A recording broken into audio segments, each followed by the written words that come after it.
You guys wanted an update on the neighbor fence situation? Well, here it is. It's become a little more complicated, but in a good way for me. So my neighbor's an attorney, and that comes into play here in a second. And I guess I didn't really explain why I was taking down the fence in the first place. A lot of people didn't understand that. So my horses are on the other side of my pasture. They're fenced in, they're safe. I can remove this section of fence or even part of it to update it, and then his horses could get onto my property. And that would be his responsibility to keep his horses onto his property where the fence isn't shared. It's my fence. So that's why I was going to remove my fence, because then he would be forced to put up his own fence or pay me for my fence. But the real reason it comes into play as to why it's important that he's an attorney is because he realized that I may have recordings of him being racist, and his employers and his clients as an attorney probably wouldn't like that. So we came to an agreement that he would pay me for my fence and would have a mutual fence contract, and that I wouldn't identify him or put out any recordings that I may have. So that's what we came to. We came to an agreement and we shook hands on it. I should get a check in the next couple of days. We're going to sign a mutual fence agreement, and it's going to state that the fence is not the property line, which is what I wanted to begin with. My attorney neighbor called the cops on me because my fire was too smoky.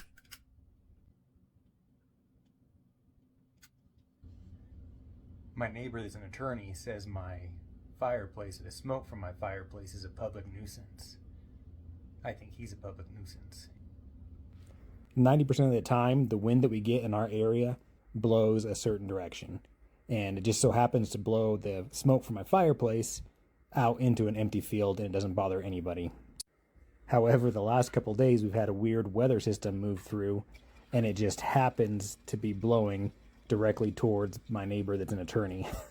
Even though he lives over half a mile away, he is getting kind of smoked out, especially when I'm starting up a fire. But I think he thinks I'm doing it on purpose, to where I'm like making his house smoky because I want to.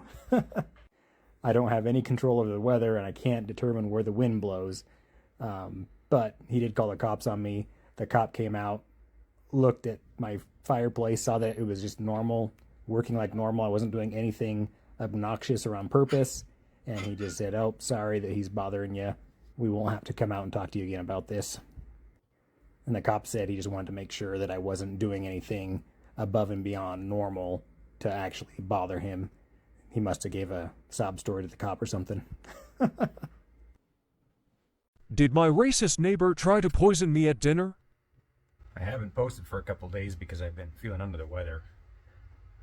I don't think my neighbor poisoned me. It's just a man cold, which, if you're a man, you know, is 10 times worse than a normal cold. But no, dinner was actually really pleasant. We were able to find some common ground.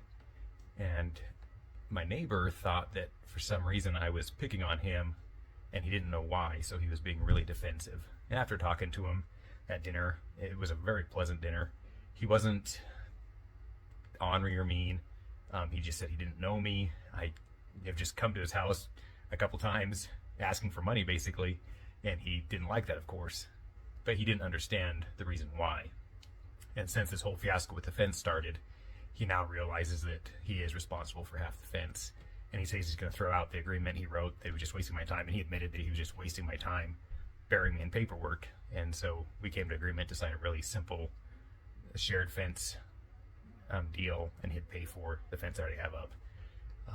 And he did learn quite a bit throughout the last couple weeks about shared fences in Idaho. He is responsible. If he has animals and I have animals, we're supposed to split the cost of the fence. And before, he didn't have to pay anything because he didn't have animals. Where he has animals now, he's required by law to pay for half of it. So we came to an agreement. It was a very amicable dinner. And no, I don't think he poisoned me. Starting a fire on an extremely windy day requires extra care and caution. I left the sound up on this video just so you can hear the wind howling and blowing. I suppose that it's blowing at like 27 miles an hour, which is pretty normal for Idaho weather. But the reason you have to be extra careful starting a fire when it's windy outside, there's two reasons. One, the chimney will draw much faster and almost create like a natural bellows. So the wind blowing across the top of the chimney will draw more air through the bottom of the fireplace or the stove and create a much hotter, fire. And two, if that fire gets really hot and it's pumping out lots of sparks and stuff is blowing out of the chimneys, a spark could easily blow into a tree that's right behind the chimney and start the tree on fire, like the spruce trees or the evergreen trees with a lot of sap. It wouldn't take much to get them going, especially with the wind. So that's why I have to be extra careful starting a fire, but it sure feels nice on a cold, blistery day. Hey guys, I'm starting to think that I might be the problem, but not in the way you think.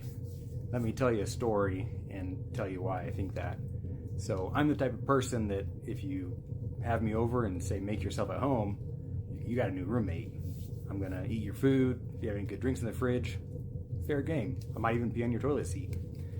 But I'm the kind of person that is so unawkward that I make everybody else feel awkward. And that's why I think I might be the problem. So let me tell you this story. About 12 or 13 years ago, a client, one of my longest clients that I have and now a friend, he brought me over to an investment property that was vacant that he was thinking about buying. And as we were walking through the property, I kind of had an upset stomach. And we were walking back and forth through the property, and I kind of distanced myself, think I'm gonna let one rip. But it wasn't a fluff, guys. This was a full-on shark, like running down your leg. And I'm so unawkward. I told the guys, like, hey, I thought I had a fart, but it wasn't a fart. And he just looked at me like, what are you talking about? And there was no water in this house. The water was shut off. There was no toilet paper. I ended up going home without any socks on. But yeah, that like solidified our first appointment ever together. And now we've been in business together for 13 years. So I'm thinking, as I've been working with people in the public the last couple weeks, I'm realizing that I'm the awkward one because I want to be so unawkward. That's why I think I might be the problem.